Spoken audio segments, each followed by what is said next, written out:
Boa noite a todos, que a paz e o amor de Jesus esteja no coração de cada um.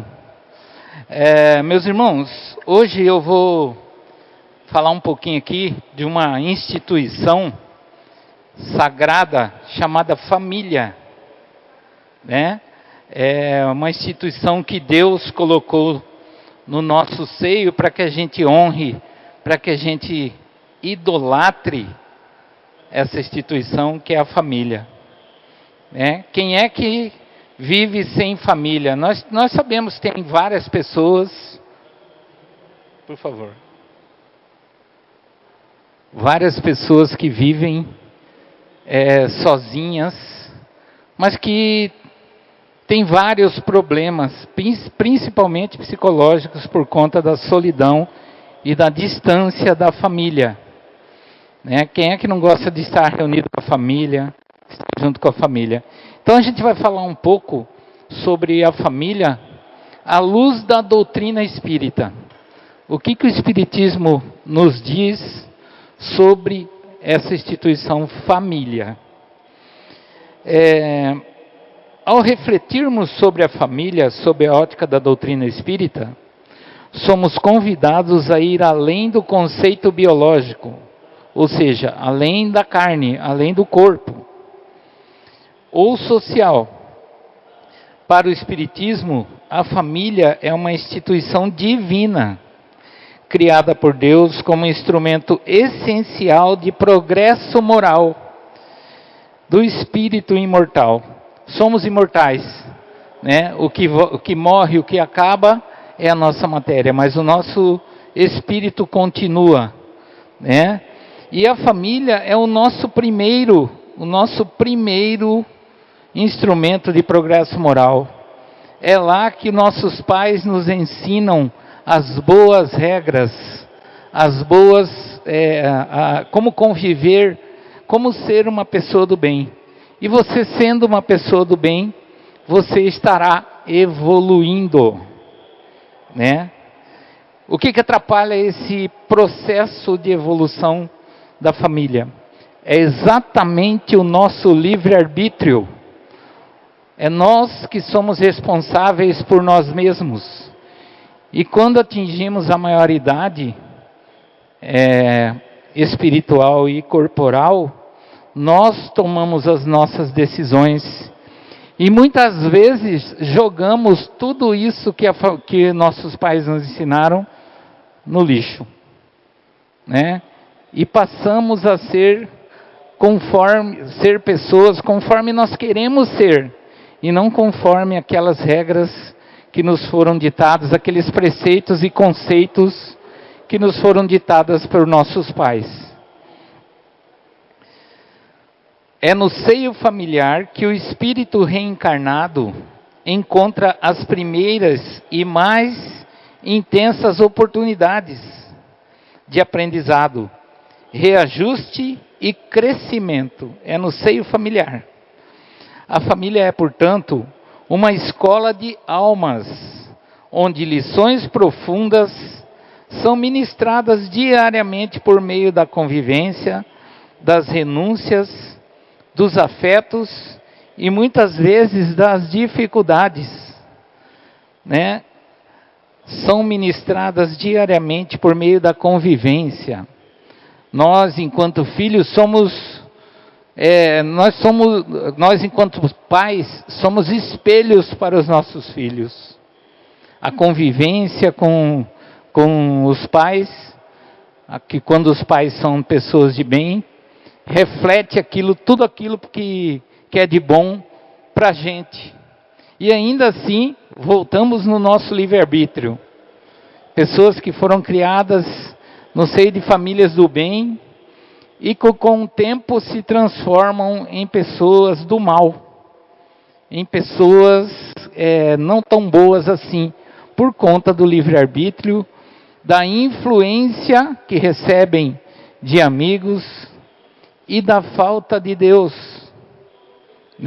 Nossos pais nos colocavam na igreja. Minha mãe falava para mim: se você não for à missa ao domingo, você não vai brincar. Era certo isso? Não, era o instrumento que ela tinha, era o que ela tinha na mão para me mostrar que Deus existia e que eu precisava conhecer Deus. Fui católico muito tempo na minha vida, né? Agradeço imensamente a religião católica por ter me formado como homem, formado o meu caráter, né? Então, era o instrumento que a minha mãe tinha para me mostrar Deus. Naquela época, a maioria das pessoas aqui devem se lembrar, não existia essa pulverização religiosa como é hoje, né? Hoje a gente vê em cada esquina uma igreja. É ruim? Não, não é ruim. Não é ruim. Eu fico muito contente quando passo numa igreja evangélica e ela está cheia. É o instrumento que as pessoas, o pastor tem para mostrar para as pessoas que Deus existe. E cada um de nós temos um nível de conhecimento, um nível de elevação. Às vezes a linguagem que eu compreendo, nem sempre o meu irmão vai compreender. Ele vai compreender aquela linguagem do crente. Mas o importante é que ele esteja lá, né? E lá também ele vai aprender o que nós estamos aprendendo aqui hoje sobre família, com certeza. Numa linguagem diferente, né? Numa linguagem mais sucinta, porém, falando também, tenho certeza que aprendemos o valor da família em qualquer religião. A família, portanto, a família como planejamento reencarnatório. Nem todos aqui têm o conhecimento, mas nós temos, antes de reencarnar, um planejamento. Nós participamos desse planejamento antes do nosso desencarne, né? E aqui existe um planejamento familiar também, para que a gente venha no seio daquela família pré-determinada. Ensina-nos o livro dos Espíritos que nada ocorre ao acaso.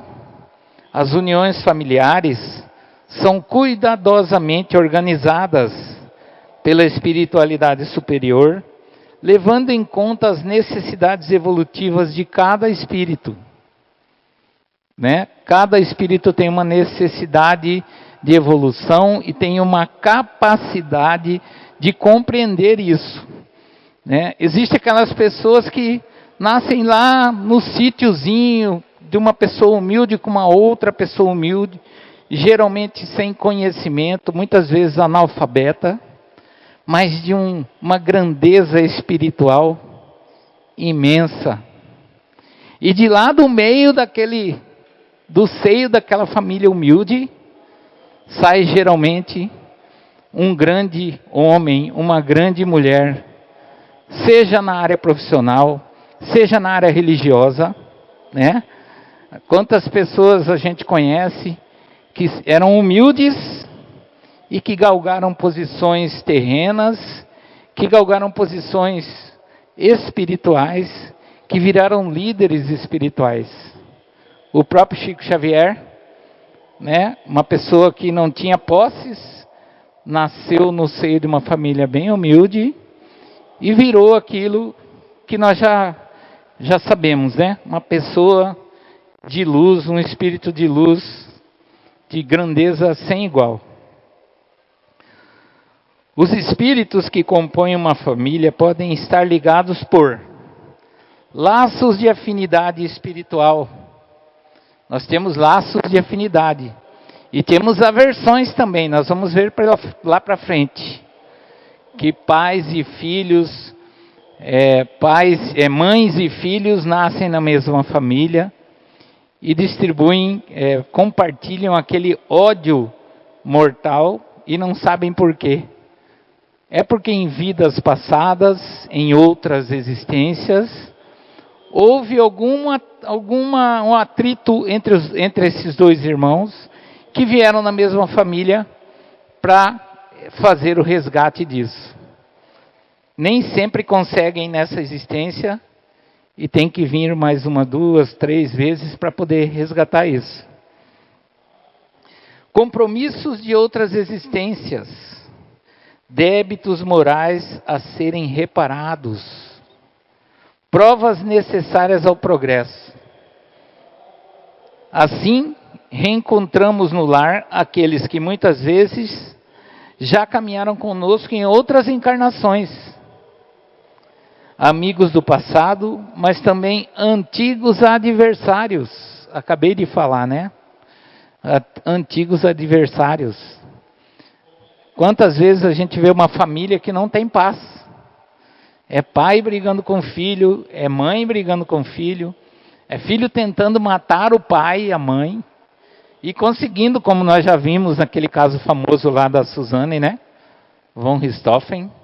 Aquilo ali foi um exemplo bem claro disso. Amigos do passado. Assim, reencontramos no lar aqueles que muitas vezes já caminharam conosco em outras encarnações. Amigos do passado, mas também antigos adversários. Retornam à convivência íntima para que o amor substitua a animosidade e a compreensão dissolva os conflitos. Mas aí, meus irmãos, tem um pequeno porém. Se nós ao longo de nossas vidas não procurarmos a Deus, seja de que maneira for, nós não vamos conseguir quebrar essa animosidade. Se formos terreno, né? Se de qualquer maneira pensamos somente naquilo que da terra e não procurarmos a Deus, não abaixarmos a guarda, nós não vamos conseguir quebrar essa animosidade. Vamos levar essa raiva de pai para filho até o fim da vida. E depois os remorsos vêm. Puxa, eu deveria ter feito. Puxa, eu deveria ter perdoado meu pai. Eu deveria ter conversado com a minha mãe. Aí às vezes já é meio tarde, né? Aí somos nós que ficamos com esse fardo até que desencarnemos. E bem provavelmente, no plano superior, também vamos ter a oportunidade de resgatar esse problema. Laços consanguíneos e laços espirituais. A consanguinidade aproxima os corpos, mas não garante afinidade moral. Os verdadeiros laços familiares são os laços espirituais, construídos pelo amor, pela fraternidade e pelo respeito mútuo. Respeito é importante no seio familiar, né? Nós temos que respeitar a opinião do nosso familiar. Nós temos que respeitar a forma de ser do nosso familiar, né? Não podemos querer transformar as pessoas naquilo que nós achamos que é certo, né? Você pode tentar? Pode. Você pode até tentar ajudar um familiar que você vê que não tem, que está precisando de ajuda, por conta do seu jeito, por conta da sua arrogância, mas isso tem que ser com muito cuidado, para que não criemos a animosidade entre familiar. Nos dias de hoje estamos vivendo aí uma polarização no nosso país, né? E a gente vê familiares brigando com familiar por conta de política, né? Isso é um absurdo, um negócio desse, porque cada um tem o direito de pensar naquilo que é melhor para você. É errado? Não sei, mas é a forma que a pessoa pensa. E quanto menos a gente instigar isso, melhor vai ser a convivência familiar. Evitar alguns assuntos polêmicos que vá ofender ou vá constranger o seu familiar, né? Esses assuntos eles têm que ser conversados separadamente. Esses assuntos não podem vir a público, porque o constrangimento vai trazer a animosidade. Jesus nos ensina que a verdadeira família é aquela formada por espíritos que procuram fazer a vontade de Deus. Dessa forma, o objetivo maior da reencarnação no mesmo lar é transformar laços temporários de sangue em laços permanentes de amor espiritual. Uma bela convivência baseada no amor aqui neste plano familiar pode nos levar por N existências a conviver junto, né? Se construímos o amor com o pai, com a mãe, com uma esposa, esse amor ele pode perdurar por N existências, por muitas existências, né? Enquanto a família consanguínea é transitória, a família espiritual é eterna. Eterna. O que fica aqui é a nossa matéria. O nosso espírito continua eterno. Pais e filhos, missão educativa. A base da família são os pais. A base. São os pais que direcionam os filhos para o bem e até para o mal. Hoje em dia os eletrônicos estão substituindo os pais em muitas situações. Seus pais entregando seus filhos a pessoas que eles nem conhecem, né? E o importante é que eles não perturbem na hora do almoço, na hora do jogo de futebol. Isso é o importante. A paternidade e a maternidade constituem missões de elevada responsabilidade espiritual. Os filhos não são propriedade dos pais, mas espíritos confiados temporariamente a seus cuidados. Deus pega um espírito e fala para nós assim: olha, vou te passar esse espírito que vai estar numa carne. E você tem a responsabilidade de fazer esse espírito evoluir. Olha que responsabilidade a nossa quando somos pais. É muito grande, né? Pais e mães são chamados a orientar moralmente, educar pelo exemplo. Falei lá no início, né? Que nós somos espelho para os nossos filhos. Oferecer ambiente favorável ao crescimento espiritual. Era o que minha mãe fazia dentro da possibilidade dela. Ela fazia eu crescer espiritualmente na marra. Se você não for à missa, você não vai brincar. Então, eu tinha que ir. E já que eu estava lá, eu ouvia aquilo que o padre falava, né? Auxiliar o espírito reencarnante em sua jornada de reajuste.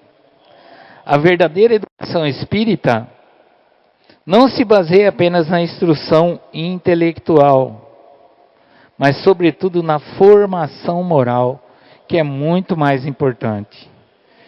Conhecemos pessoas que são elevadíssimas intelectualmente, mas que moralmente são péssimas. Péssimas.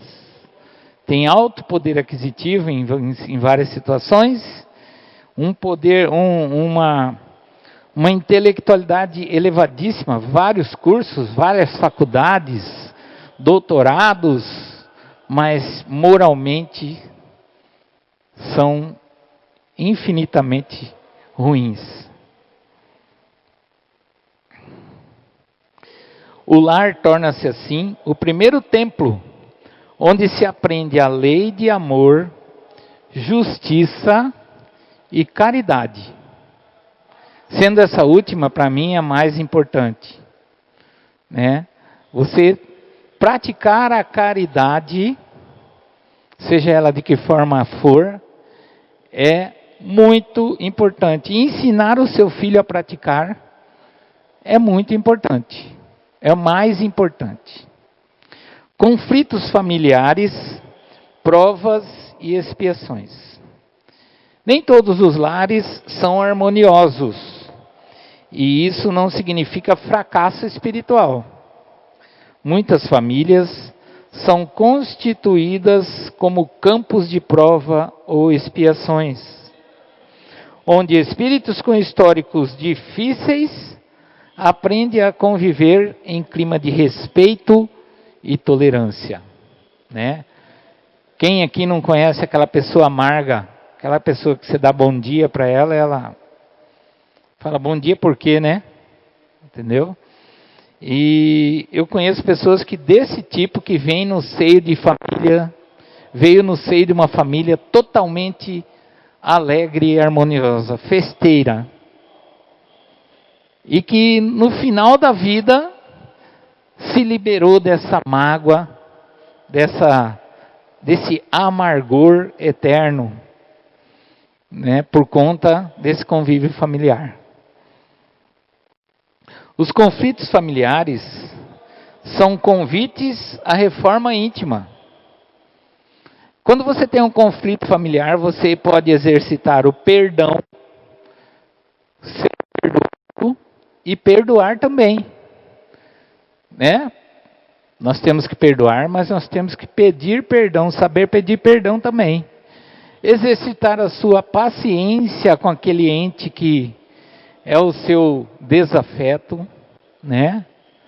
Exercitar a sua resiliência, como vou resolver esse problema. Então, uma desavença, ela nos leva a exercitar tudo isso. Às vezes a gente fala, mas por que veio para mim, né? Temos que pensar que não cai uma folha da árvore que não seja pela vontade de Deus. Tudo tem um propósito, inclusive os perrengues familiares, né? Quando passamos por vou usar um termo bem chulo aqui, uma desgraça familiar, nós saímos dessa situação pessoas diferentes. Com certeza pessoas diferentes, né? Essa situação nos transforma.